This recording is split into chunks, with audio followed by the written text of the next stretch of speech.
like thigh-high, Yeah, that's leather platform boots, yeah. That's what I thought you were imagining dancing when in you a said cage. what kind of go-go. Go-go.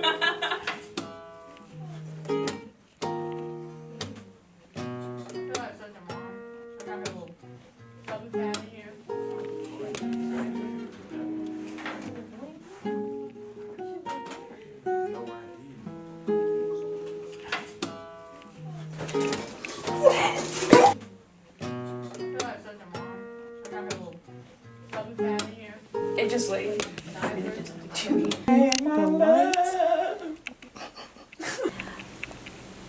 It's Myles and Alright, so like one of the things is, I guess that makes you very unique as an artist, right?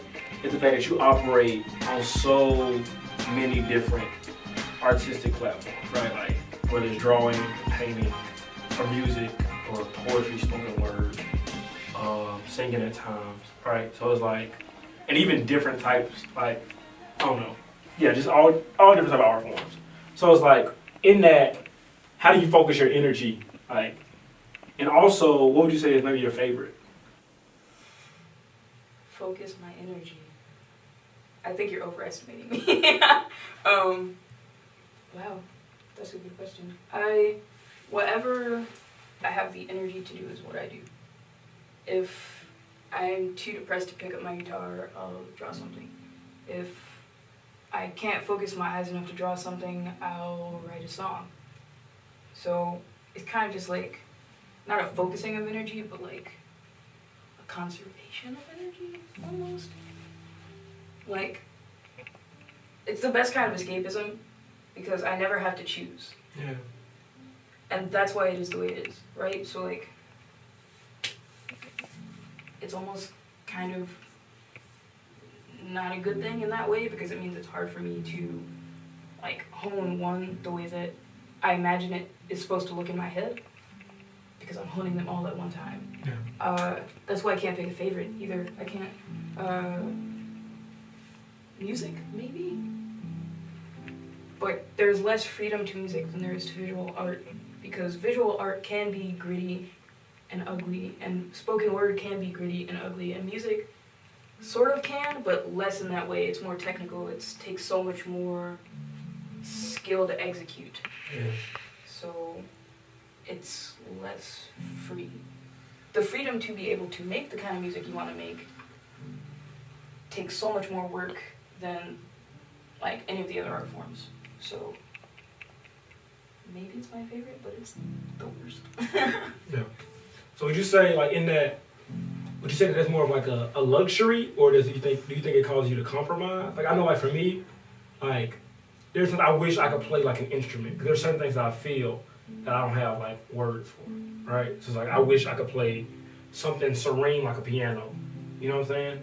That kind of has this flexibility to operate on both ends. So like for you, do you think it's kind of like it's a good thing, or do you think it would be better if you had something like set, I can go here? I don't know. I personally like.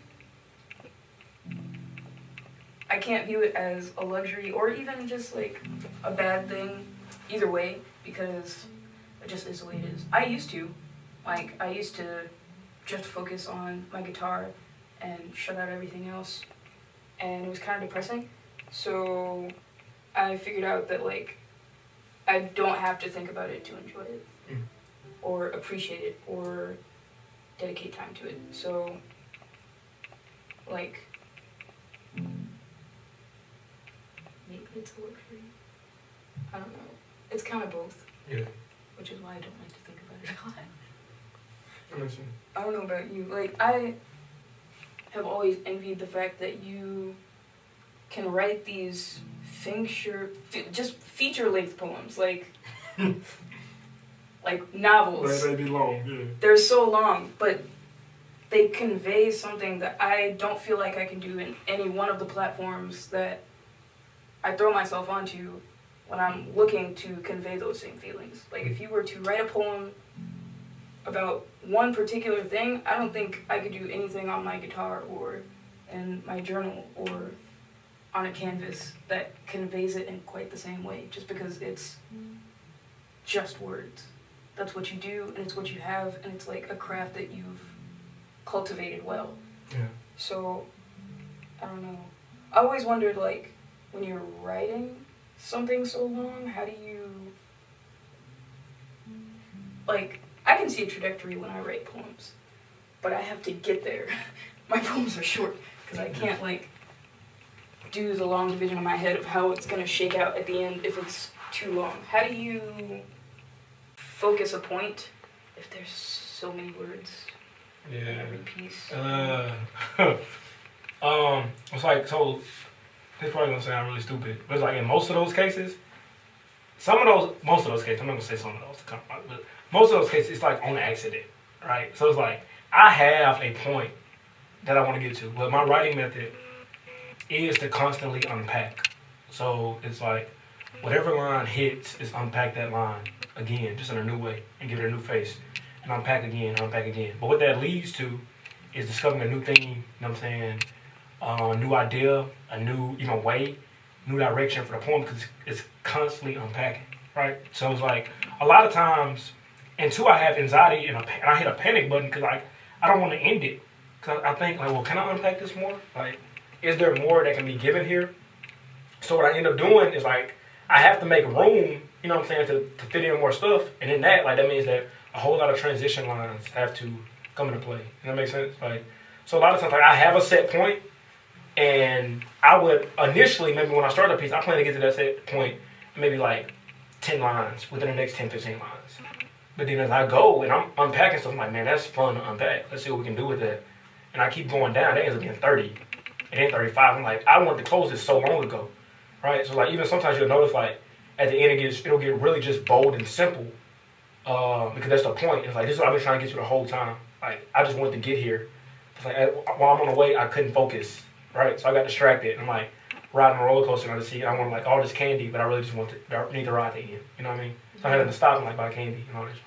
I've always seen like artistic creation very much like Genesis level, like when the Bible says that God created, it wasn't like, oh yeah, well he just made this one thing and like left it and let it stand by itself.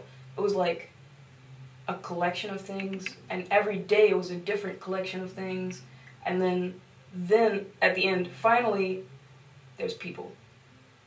Right? Yeah. And there's only two people, and they stand for all of creation. And it took, like, not that long in our purview, but it took days.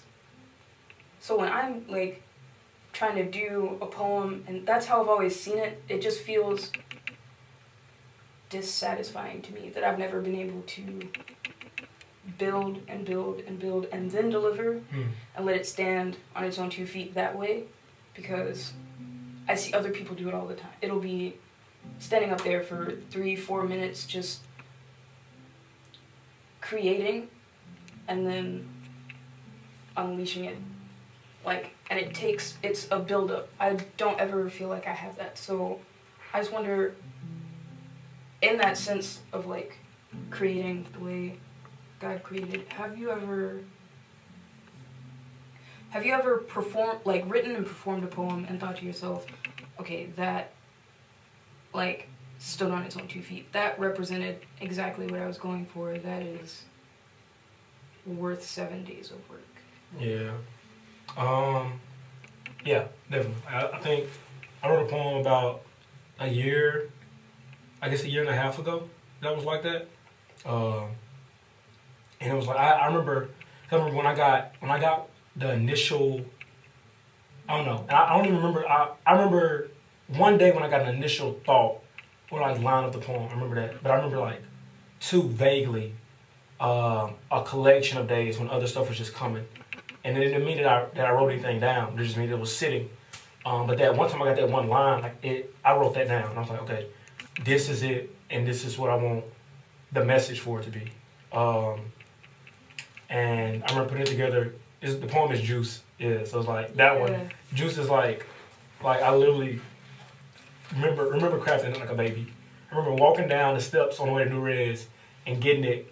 And the first time, like, it didn't start off like all these niggas want the juice. It was like, black boys want juice, but juice don't last forever. You know what I'm saying? So like ended up being like all these niggas want the juice, formed to the concept that liquids eventually evaporate, condensate. You know what I'm saying? And then it got into conversations. You know what I'm saying? Ended up getting to Philando, and then I was able to talk about Tamir. I'm able to talk about Legend Preston. You know what I'm saying? But in that poem, like my initial, I only wanted to talk about Legend. Like that poem was for Legend. Like that poem is for Legend Preston. But one of the, you know what I'm saying, one of the most really enjoyable things that I got out of it was like when God gave me the connection, you know what I'm saying, between like condensation conversations and Philando, and like how that worked together like really well. But it's like that was one of the things that I decided to, like, after I wrote it, I was like, okay, I'm saving this for the Night of the Arts. And I was like, I'm not going to perform this until then. Like, I'm going to keep writing up on it until then. Like, I'm going to keep rehearsing it and, like, taking care of it. You know what I'm saying? Like, really treating it, like, very well until the moment that I perform it. And when I did it, like, I remember, like, just this release every time that I got past, like, certain sections, because it's all broken up into sections. I don't write in stanzas, but it's still broken up into sections. And yeah, I remember finishing it and it just feeling like, oh man, like that felt so good. You know what I'm saying? 'Cause I literally remember visually crafting it, but also physically, like, you know what I'm saying? But like with that one, it was like, this is what I want to do. This is the message that this is the story that has to get told. The message that has to get delivered. So it's like, I felt like I had to, you know what I'm saying, give it a base, you know what I'm saying, dress it up, put a face on it. And that worked. And that was dope. That was dope. So, let's see this. So, being from the 334, the Gump, right, Montgomery. So, you know what I'm saying, in some situations, Montgomery has very rich history, right? Like, definitely very dope things. You know what I'm saying? I think us as artists, us definitely as activists and poets, we tell stories of history often. You know what I'm saying? How does Montgomery's maybe historical scene, also just the cultural base, you know what I'm saying, like society as a whole, how does that influence your art? Wow.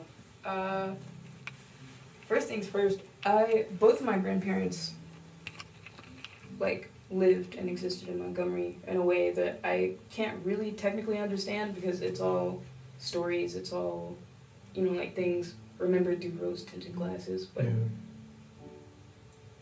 I can go places in Montgomery that, as a child, my grandmother could not set foot in.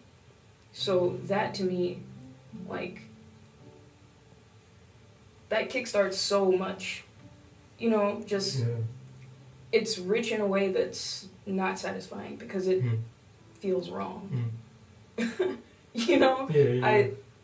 We actually had our graduation, my high school graduation at first, like, not our graduation, rehearsal, but like our graduation at First Baptist.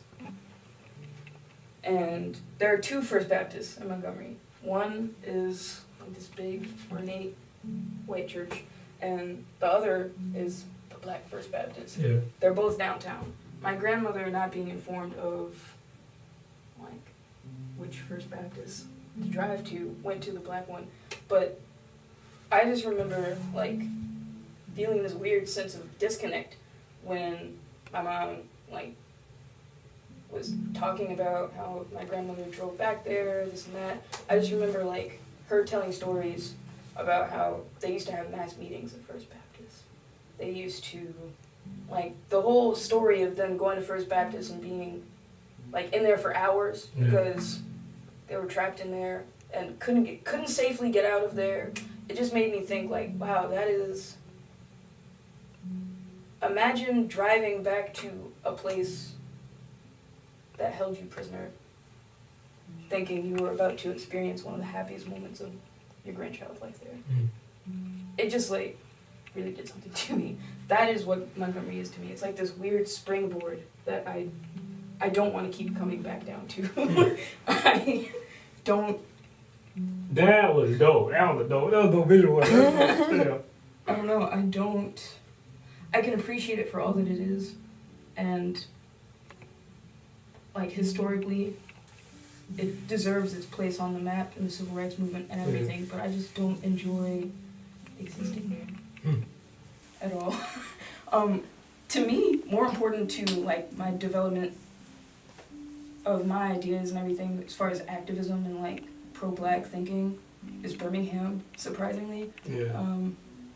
My dad's from Brighton, so I spent a lot of time like thinking about how cool Birmingham was, always wanting to go visit my grandmother there. And like I didn't really spend a lot of time downtown. I spent a lot of time around the Bessemer area. Yeah. So like the thought that it would be culture shock going from Bessemer to downtown Birmingham was a surprising one to me because I never spent time there. I went to the Galleria, I went to Bessemer, I went home. So this like thickly black area, this place that I knew as like, even if the community was broken, it was still a community. Yeah. This place that I knew was like, oh, my cousins hang out there, and my grandmother and my aunts, like, I see them at my grandmother's house. It was also a place, like, my father told me, if you were walking in downtown Birmingham when he was a child, you weren't supposed to stay on the sidewalk if white people were coming. So, if white people are walking, you get off the sidewalk and let them pass. If you were on the sidewalk in the first place. And come on now, that is like such strong imagery. That like paired with the rich cultural experience I felt like I got whenever I was around my father's family really, I think, affected just my ideas about being black more so than any time I spent in Montgomery. Yeah. So, and actually, I was wondering this too, because I don't know what Moody's like. All I know about it is that you're from there. Yeah. So, I was just wondering if your experience was in any way similar to that, just that, like, rich soup of blackness Yeah. that I experienced. So Moody is like, Moody's very interesting, right? It's like, we like 15 minutes east of Birmingham. Moody's like really country. Like, but in that, I grew up like literally in the only black neighborhood in Moody. You know what I'm saying? Pine Hill. Like essentially like the black community that the only black people that I would see at school, they lived on the hill with me. You know what I'm saying? So they're either family or they're really close friends. And it meant that the normal things, you know what I'm saying, that are, I guess, these kind of like monsters and demons that infiltrate the black community, like that means they have to exist on Pine Hill, right? Like because Pine Hill is only black, like we're not, just because we're in Moody, we're not excluded from the black experience, right? So I like saw a lot of probably the best athletes, you know what I'm saying, maybe even the brightest minds, you know what I'm saying, like a lot of these incredible individuals, you know what I'm saying, lives are ruined by trapping, you know what I'm saying, like lives are ruined by just being in the wrong place at the wrong time, you know what I'm saying, like desiring to have this life that was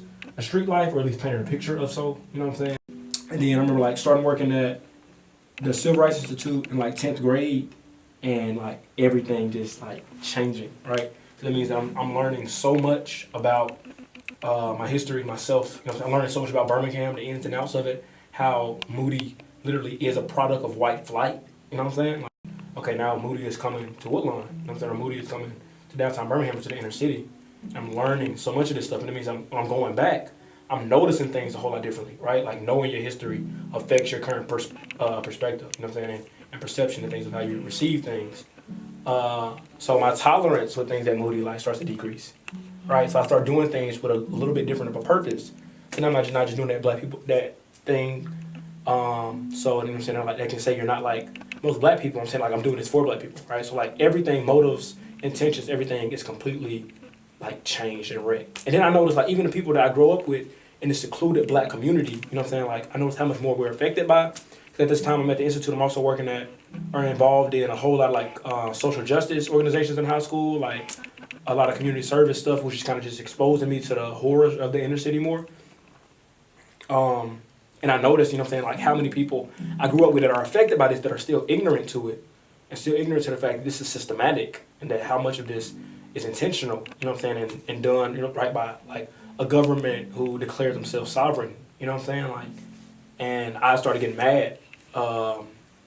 So what this really made me do was hate Moody and love Birmingham, right? So I just started saying like Birmingham is my home. Like, I claim Birmingham like to the fullest. And it's not just because of the fact that I just desire to live on First Avenue North, because I'm in Birmingham way more than I'm in Moody. You know what I'm saying? Like I literally even started getting involved in more stuff just so I could stay in downtown. You know what I mean? Like I think downtown Birmingham is one of the most beautiful cities like on the planet. Like I think the outskirts of Birmingham are, right? Like I think like driving up in Roebuck and Eastlake, like I think going back through Avondale before Avondale was literally raped by gentrification. You know what I'm saying? Like I think all of that was so dope to me. You know what I'm saying? These buildings that are distorted, like seeing all these even old school buildings who I know, like a lot of either civil rights activists or kids who were even participating in the movement. They went to these schools, they taught at these schools, they invested in these communities. You know what I mean? Like, and like even riding down, anytime I'm riding down First Avenue with my dad, like he's always telling a new story, and that makes me like really appreciate the city more, right? So it's like with that being, you know what I'm saying, kind of like this, I guess, thing that kind of prefaces everything that I think about. It means that when I see like First 48 come on in Birmingham, it's always top 3 on there, right? Or like anytime you turn on the news, like you hear about another horror that's taking place in the city, like you have a different heart for it, you know what I'm saying? Because you call that home to an extent, but you also realize that like that is so many people's home and it's so close in nature and I think just in like relation in regard to what, like just mile markers, you know what I mean? That it's like you hold that a whole lot closer. So I feel obligated, like really take it as a responsibility to tell those stories, you know what I'm saying? And talk about the fact that like stuff happens here, you know what I'm saying? It's just right up the road, you know what I'm saying, for where I go to school. Just 2.5 hour drive, you know what I'm saying? Like it is in Alabama, but it's I mean it is deep south, but it's like black people still are hurting bad here, you know what I'm saying? Like black people hurting bad didn't stop after the movement, you know what I'm saying? It just meant that it took on a different face, right? So it means like with that, like knowing that and being ignorant to that for so long, I think I was frustrated I'd been ignorant for so long, but then knowing it, I definitely like took on this new responsibility and felt like I have to tell. Somebody has to. So with that, like Birmingham definitely has inspired so much.